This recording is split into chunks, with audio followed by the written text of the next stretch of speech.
Barishal board 2019-এ এসেছিল এটা। You সার্বিক সেট এবং এ সেটটি ইউ এর উপসেট হলে এ এর পূরক সেট ইউনিয়ন এ সমান ইউ। আচ্ছা, এ এর পূরক সেট মানে হলো সার্বিক সেট বাদ এ বাদ দিয়ে দিলাম, আবার এর সাথে ইউনিয়ন করলাম, তাহলে পরে তো সার্বিক সেটই পাওয়া যাবে। হ্যাঁ, তাহলে এটা সঠিক। এবার কি বলেছে, এর পূরক সেট এর পূরক সেটের সাথে সার্বিক সেট থেকে এ বাদ দিয়ে দিলাম, তাহলে এর সাথে তো এই সেটের সাথে কোনো কমন উপাদান থাকবে না, তাহলে ফাঁকা সেট। এটাও ঠিক আছে, বাস্তব উদাহরণ দিলে ভালো বোঝা যায়। তো যাই হোক, এমসিকিউ এটা আমরা জেনে রাখবো। এবার এর সাথে এ ইউনিয়ন এ এবং সার্বিক সেটের সাথে ইউনিয়ন করলে সার্বিক সেটই হয়। এটা সার্বিক সেটের সাথে ইউনিয়ন করলে সার্বিক সেটই হয়, তাহলে এটা ভুল।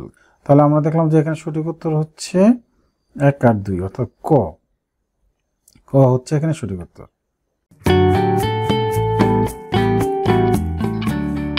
গণিত ক্লাস।